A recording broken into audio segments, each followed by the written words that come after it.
Hello from Gardening at Douentza here in Ireland, and today we're going to do the July greenhouse update.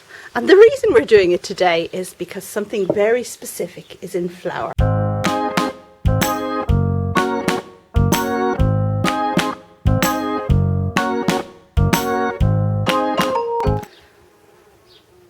And just very slowly taking a look up the shelving here in the greenhouse at the display area, looking good at the moment, but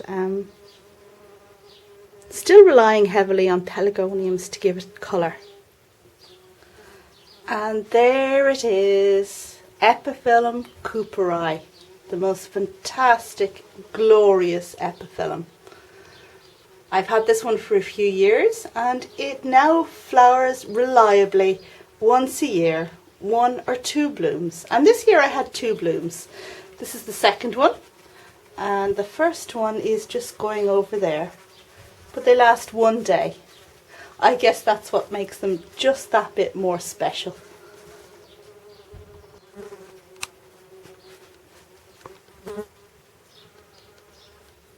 And down below, this fantastic epiphyllum that I'm very reluctant to leave is Haemanthus humilis, which is coming into flower again.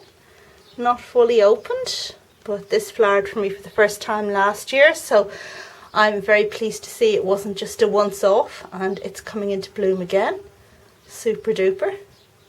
And moving over to the left, we have the species Pelargonium that Helen Dillon gave me when I visited her recently, and the 2 flower spikes that were on it during her visit broke, but luckily it's produced new buds and we have these gorgeous flowers.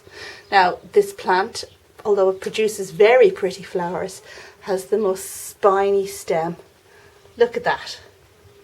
Dangerous looking. And just looking up the shelf to see what's looking good at the moment, and I don't want to bore you by showing you the same stuff in, month out, but looking quite good. Oh yes, I brought this stand out from the house and I've just displayed a few plants on it, but here is the Sparmannia I got back at the February get-together, Johnstown get-together. It has been in the house until recently when I brought it out here to the greenhouse and repotted it, and it's doing well. And below it, the Echeveria. Fantastic Echeveria. But it was not doing well for me. It seemed to elongate. I thought perhaps it was because it wasn't getting sufficient light in the house, because this is such a good one. You bring it in the house to overwinter it. But anyway, I took leaf cuttings and all of them failed. So I am not trying that again. I think it's about 3 times I've tried leaf cuttings from this Echeveria and they just won't take. But I'm very encouraged to see that along the stem it's actually producing new little plantlets. Now I'm not going to remove these, I'm going to leave them on and hopefully get a more substantial plant. The bud on my Protea repens that I grew from seed continues to swell, which is good. It is definitely a flower bud, so that's excellent news. And then just moving along, what else can I show you?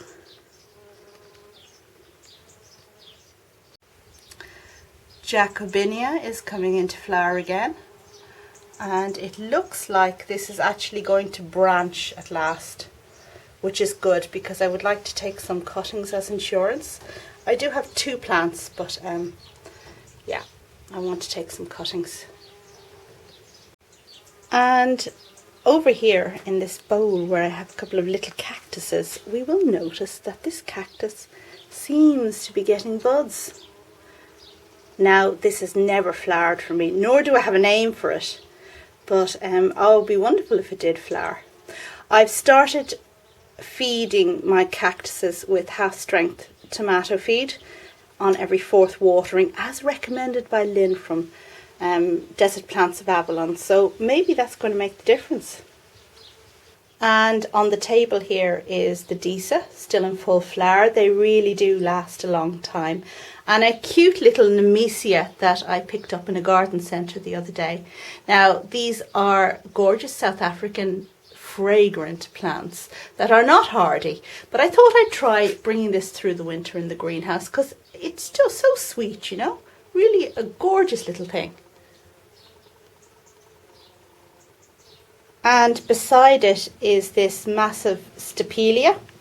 It's a stapelia, but I think it has a, that's the correct name now. Anyway, this suffered badly last year, got mealybugs. So I repotted it and sprayed it. I always spray when I have bugs.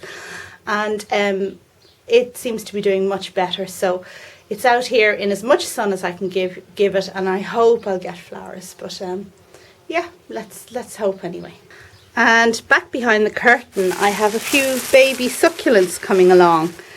These are ones. Some of them came from Portugal recently. A swap in Portugal, and just at the front, look at this.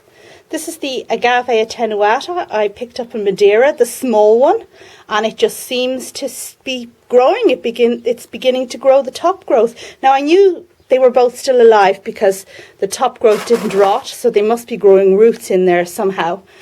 Yet just recently that has really perked up and seems to be doing something. And have to show you this. My friend Liga came to visit, oops, I'm in my own light, and brought this gorgeous little Echeveria. Isn't this sweetie? Lovely flowers. This plant in front of us is the sobralia I picked up in the market in Madeira. And I had it potted wrong, I think, because it just didn't seem to do a whole lot. But recently I repotted it in sphagnum, and it has produced these 3 new growths, so I hope it'll do well from now on in. In front of us is the Amorphophallus that flowered last year, and this year it's just doing leaves, which is fine because it only managed to produce leaves for about 2 weeks last year before it went into dormancy again. So I would have been worried if the thing had come into flower again this year, so I'm happy for it to grow. Beside it is the cordyline Disa I got at the plant fair last autumn, still hanging in there. And behind that, the crinums I bought at the Bloom show in Dublin recently. I know it's quite hard to see here because we're looking at the glass, and through the glass we've got a border behind, so it kind of confuses things. So this is Epidendrum ibaguense, and it has lived in my greenhouse for a while now with a 5-degree minimum, but it's not looking too clever at the moment. It seems to be on the way out. Fortunately, it's making lots of cakeys, so well, that's a good thing.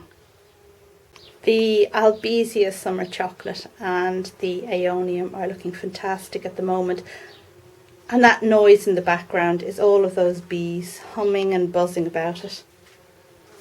I love those two plants together.